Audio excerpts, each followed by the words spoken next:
السلام علیکم ورحمۃ اللہ وبرکاتہ۔ امید کہ آپ تمام احباب اخوان خیر عافیت سے ہوں گے۔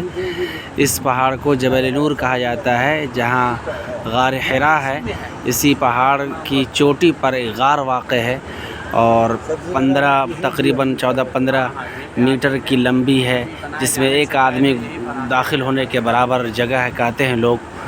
اسی پہاڑ پر اللہ کے نبی صلی اللہ علیہ وسلم کھانے پینے کے سامان لے کر آتے تھے اور یہیں اللہ کی عبادت کیا کرتے تھے۔ اور ایک دن فرشتہ جو ہے اللہ کے نبی صلی اللہ علیہ وسلم کے پاس آتے ہیں اور کہتے ہیں کہ پڑھیے اقرأ بسم ربک الذی خلق خلق الانسان من علق اقرأ وربک الاکرم الذی علم بالقلم علم الانسان ما لم یعلم۔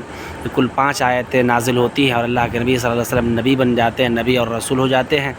یہی وہ مقدس پہاڑ ہے جس پر غار حرا واقع ہے، حرا کا غار واقع ہے، جہاں اللہ کے نبی صلی اللہ علیہ وسلم بیٹھ کر کے عبادت کیا کرتے تھے، دھیان لگائے رکھتے تھے۔ اور حضرت خدیجہ رضی اللہ تعالیٰ عنہ آپ کے لیے کھانے پینے کی چیزیں لے کر آیا کرتی تھی، پہنچاتی تھی، یا اللہ کے نبی صلی اللہ علیہ وسلم جب کھانے پینے کی چیزیں ختم ہو جاتی خود جا کر لے آتے، اور زیادہ تر وقت آپ صلی اللہ علیہ وسلم یہ اسی پہاڑ میں گزارا کرتے تھے اور اللہ تبارک و تعالیٰ کی طرف دھیان لگائے رکھتے تھے۔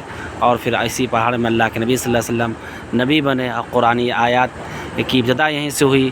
سورہ علق کی 5 آیتیں اسی پہاڑ میں نازل ہوئی۔